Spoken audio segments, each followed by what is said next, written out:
When you're looking at this card and you know it's not a fiat card, I'm spending Bitcoins, you're like, maybe I don't need that second beer or second whiskey tonight because I know I'm spending Bitcoin, which is going to be worth more in the future. Welcome to Bitcoin Basics with your hosts Faris and Gordon. Visit bitcoinbasics.help if you need help buying and securing your Bitcoin. Join our Bitcoin Basics community in our new Telegram group at bitcoinbasics.help/telegram.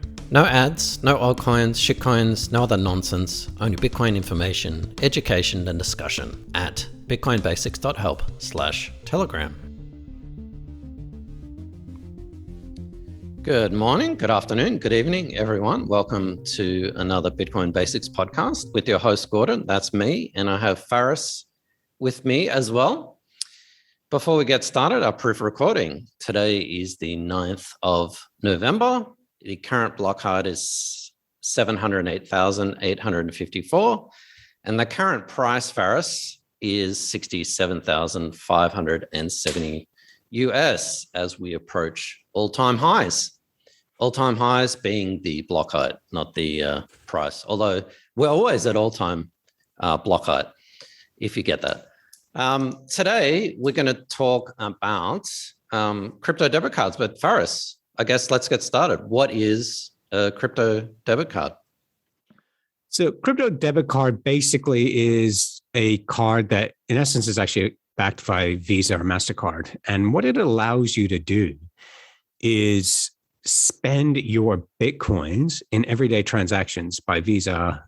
So using PayWave or just at point of purchase, it actually allows you to do that. So this is something that is not new in that Gold Money has had this service for quite some time. Like you hold gold, and rather than sell your gold, convert it to your local currency, you have a debit card, and every time you spend it, it's actually just decreasing the gold amount that you have attached to that card.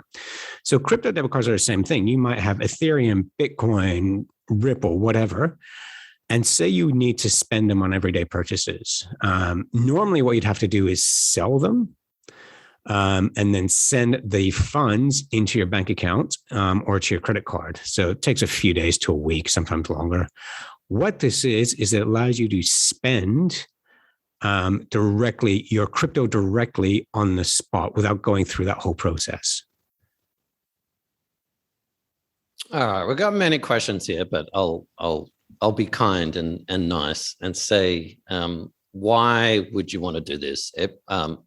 Most people, I'm assuming most people listening to this probably have a debit card and a credit card. Like, why would you want to use a crypto debit card as opposed to a traditional one? Yeah, so the reason you would use this is, say, if you are basically heavily invested in crypto, in that, some people look at Bitcoin as a portfolio investment where anywhere from 5 to 20% of your portfolio is Bitcoin. And that's it. It's not actually part of your everyday activity. You have a credit card or a regular debit card, so you wouldn't. But there are people out there where they get paid in crypto, or everything that they earn is in crypto. So their entire world is actually, all their income is in, say, Bitcoin. Well, they've got bills to pay. You want to go out for a coffee. You don't want to go to a Bitcoin ATM and get cash out every single time. You don't want to be moving from Bitcoin into fiat. So, because that actually can cause some banking issues. If your bank sees that you are constantly getting funds coming in from Bitstamp or Binance, banks will not like that. And also it can affect your taxes as well, depending on your jurisdiction. If you're buying and selling Bitcoin, that's going to be a bit of a nightmare for your taxes as well. And it takes time and it's expensive in fees as well. So, it can be $25 each time. So what this allows you to do, if you are someone who your whole world is in Bitcoin, there are people like there, is this card allows you to bypass that whole system and simply spend your Bitcoins or, your other cryptocurrencies without going through the legacy fiat system. If you enjoyed this podcast, please subscribe, like, and share so we can find others like yourself. Yeah, I think that's a really good point, Faris. The convenience can't be understated. And I live in Southeast Asia, and most of the governments here are pretty negative towards crypto and Bitcoin, and bank accounts are scrutinized even in my home country. So it's not that you're trying to avoid tax or do anything illegal, anything like that, but you're just trying to avoid fees. For me to send money from my local bank account here back home and vice versa is an absolute nightmare. It's very expensive and it's very slow. Sometimes it takes 2 business days. So having a crypto card that you could load crypto on from an exchange, you can literally do that, within 5 minutes. Go to an ATM anywhere. Some of the cards are linked with Visa or MasterCard or whatever, but basically any ATM or any store, any online place will accept your card. So in essence, you've gone from your exchange to the crypto card, spending money in the real world within 5-10 minutes, as opposed to 2-3 days. So to me that's an enormous advantage. There are going to be a lot of Bitcoin maximalists saying this is the worst idea ever because Bitcoin's going to be $1 million in 2 years' time, and that $6 coffee you spent today is going to be worth $600 coffee. But I think as you said, Faris, that's not really the use case. The use case isn't for people to spend their 401k, their retirement fund money. You're not spending that on coffee. It's you're spending money, and hopefully people have got those 2 portfolios separated. And it's also another thing I've been thinking about. Bitcoin is amazing because the other day, someone had a significant amount of money, and it was almost $100,000 worth on a mobile phone wallet. And it was a mobile phone wallet that is custodial. And for those who remember our episodes, custodial means the developer basically controls the keys. So it's like, I was trying to explain to him, it's kind of like having your 401k, your retirement fund, your bank savings, your stock, your spending money, basically every single investment, all the money that you own on a mobile phone. No one would do that. So why do you do that with your Bitcoin? So separate it. As you said, if you've got an investment portfolio, you want to have that separately on a hardware wallet, a proper Bitcoin custody solution. So what we're talking about, I assume, is just spending money. Yeah, and I'm glad you brought this up because there's, like when I was researching this, there's quite a few options out there. One of the big ones you might recognize the name, listeners, is crypto.com. And I mean, I was out for dinner the other night and I had to double check because they had the Dubai Grand Prix on. And one of the sponsors was crypto.com. And now there's new ads coming out with Matt Damon as their spokesperson. And if you have a look at their cards, they're offering all these cards where you have, so they're issuing their own token as well. So for every dollar you spend, you will get rewards. So it's kind of like, think of it like flybys or air points. You get rewarded in their token. And their token's actually, I think it's about $20 now or something like that. It's quite high. And then you get like free Spotify, free Netflix if you go for the higher end card. The only problem that I have with that is you need to put in to get these higher end cards like $40,000, which means you're buying their token at $40,000. So it's a $40,000 investment, and then you start using that down on your card. They have lower ones at like $2,500. But for me, the issue with that is that third party thing, which me and you are very strong about, is that, I'm giving someone else money. There's another card I really like, which is Wirex. The reason I like Wirex is you're still getting issued their token, which is less than, it's like a penny stock at the moment. But the reason I like them is because they're a Bitcoin wallet as well as a fiat Visa wallet. So what I mean by that is, say right now, okay, Bitcoin's at all-time highs. I'm thinking I might cash in just say a couple of grand for this month, spending money for the month, rent, utilities, whatever it is I can pay for Visa. I don't want to sell a lot of Bitcoin because I think it's going to go up, as you just said. But right now, I can just cash in a couple of grand, move that to my Visa card, and pay these expenses for the month. So rather than with the crypto.com, I need to put in a minimum $2.5 grand or up to $40,000. With Wirex, I can decide the minute, the day, the time that I can convert my Bitcoins or other cryptos into fiat and just load it onto my card. And the beauty about that is that, like, I just, tried it out with a small amount and go, yep, I only need a couple $100. I just want to try it out. And there you go. I'll only have what I need for the week. And as you mentioned, Gordon, when you're looking at this card and you know it's not a fiat card, I'm spending Bitcoins, you're like, maybe I don't need that second beer or second whiskey tonight because I know I'm spending Bitcoin, which is going to be worth more in the future.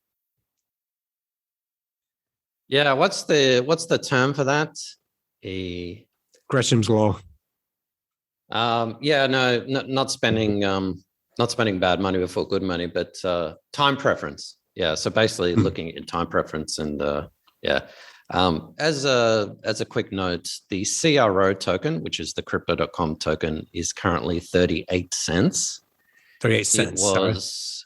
It was 6 cents at the beginning of the year 2001. So yeah, you have to be really careful with these crypto cards. Everyone nowadays, even Binance with their BNB coins, they create these what are called utility tokens. And it's just another level of friction that you have to go through. So you've got a crypto card, and let's say you've got Bitcoin.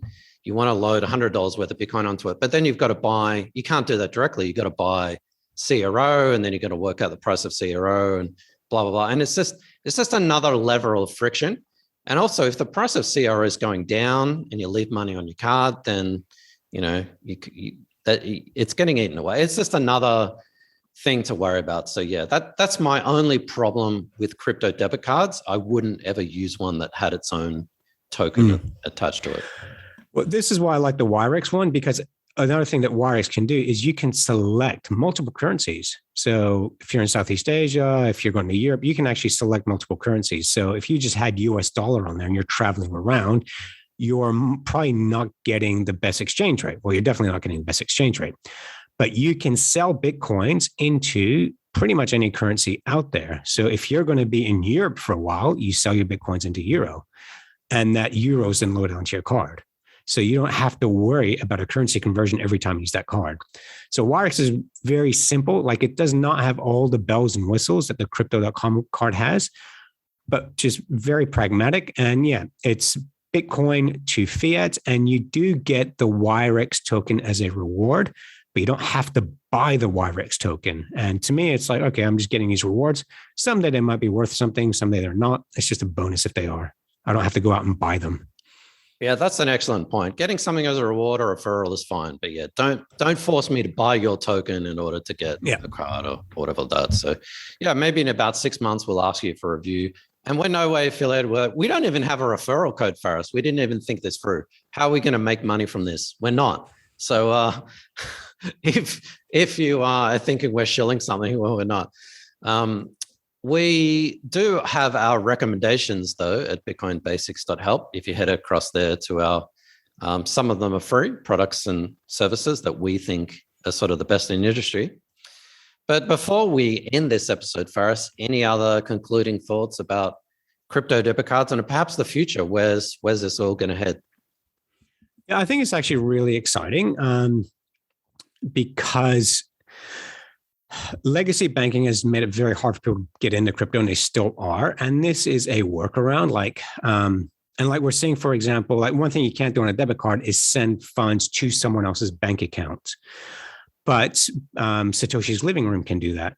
Satoshi's Living Room is not available everywhere. So we are now seeing where crypto and legacy banking are actually working side by side. So if you want to go 100% crypto or 100% Bitcoin, you could. In the past, you couldn't. Be a nightmare. And this is why we're actually seeing fewer and fewer Bitcoin ATMs, because we're not operating in cash. And I know societies around the world or governments around the world are trying to get out of cash. So it is really exciting that, yeah, you can actually live off of Bitcoin, whereas in the past, you couldn't. You had to somehow, pay rent, pay mortgage, that kind of stuff. You would, electricity bill, you'd have to have fiat. We're seeing that transition take place pretty quickly, I think.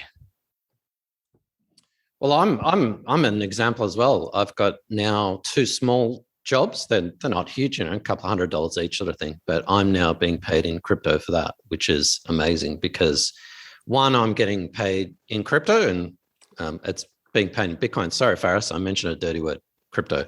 I meant Bitcoin. I'm getting paid in Bitcoin.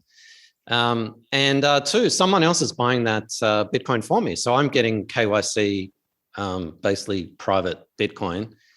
And with a crypto debit card, all of my salary isn't paid into that. But eventually, if I can get to the state where I'm getting paid 100% in Bitcoin, what do I need a bank account for? What do I need a credit card for?